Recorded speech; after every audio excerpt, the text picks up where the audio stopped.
you and Melly have a song called Brazy, Right. Yeah. which is such a great song. Thank you.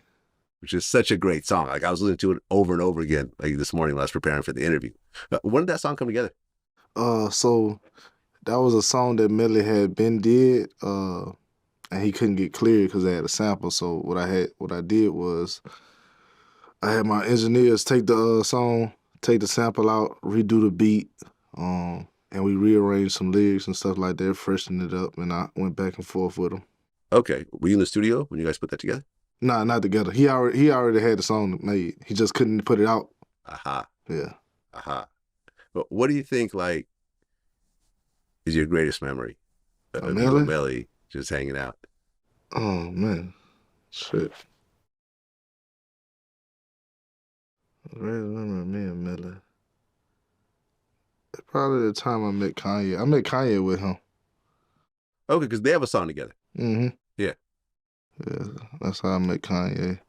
I don't know. Melly a character. Melly is a different type of person. You gotta. I guess I know people who go through stuff in life, and I can see the beauty in certain people. You know what I'm saying? And so I got a thing for seeing the beauty in crazy people.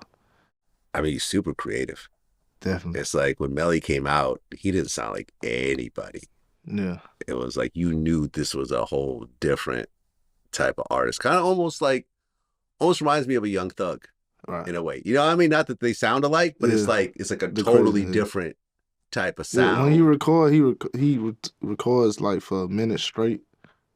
Like he gonna take for a minute, then he gonna do another take for a minute, then another take without stopping, then he gonna chop from three verses and make his verse. That's the first time I have ever seen that. Yeah, man.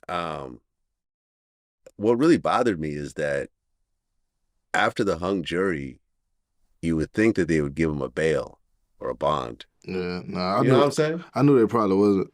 Huh.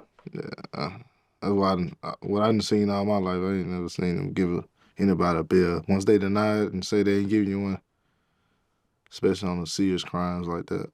Just becomes permanent. Yeah. Well, I hope he beats it. Me too. I He hope he beats should. I it. mean, you know. I feel like sometimes you got just had the right lawyers to get the right message across. You know what I'm saying? Right, because he got locked up, what year? 2019. 2019. He's been locked up for 4 years. Yeah. That is crazy. Yeah, I think these days, I feel like the courts and system get caught up on trying to convict people so much and just get like justice for cases that they forget about it being guilty beyond reasonable doubt. Everybody just forget about that sometimes. You know what I'm saying? Right, because he's innocent right now, technically. Supposed to be, right? But innocent nobody gets treated guilty. like they innocent, like they're supposed to be. Well, especially if you got no bond. Yeah, I mean, you're basically guilty. You're doing time, and that's why, and that's where the mentality be coming of people like taking pleas or copping out because, all right, cool, I'd have been in jail 4-5 years, and here I go to trial. I might as well just take some time, and because if I beat it, damn, this 5 years I did was a waste. You know what I'm saying? That's it's not like you get it back. Yeah, that's a mentality that some people get. Yeah, I mean, I just read a story about this dude who he just did like 50 years for a murder, and then they just found out he didn't. They just found out he didn't do it. I feel like he should get a free murder for that. He should be able to just kill somebody. Like, you know, I mean, maybe like the DA or something. Like, you know, I mean, like the DA or, you know, the prosecutor or something. Like, you know, after all that, because he's done the time for a murder. Man, ain't no amount of money or anything you get to get that time back or make it feel right. It's over. 50 years. I can't even comprehend that, man. I was gone for 2.5, and I felt like it was a whole different world when I came home. So 50, they ain't even have cell phones out. Yeah, 50 years. I mean, let me think. It's 2023. So you've been gone since the 70s, right? You've been gone since like what, 77, something like that. Michael Jackson was still alive. Michael Jackson hadn't even hit yet. Thriller was not out yet. Right. He was still in Jackson 5. There was no internet. Even the brick phone wasn't out yet. Yeah. like disco, bell bottoms. Yeah, you don't even know what you're walking into. That's scary. Well, how much were you? Weren't you facing like 40 years at one point? Yeah, all together.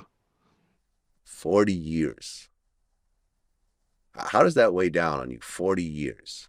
Because you were in your 20s at that point, right? 20 what? Uh, well, I went in at 18. I came At out 20. 18. Yeah, I You're a came. teenager thinking in the worst case you're getting out at 58. Yeah, I'm 50. I'm not even that old. You know, I'm not even the age that you would have gotten out at. yeah. But what does that do to an 18-year-old's head? I don't know. I guess it just make you very angry.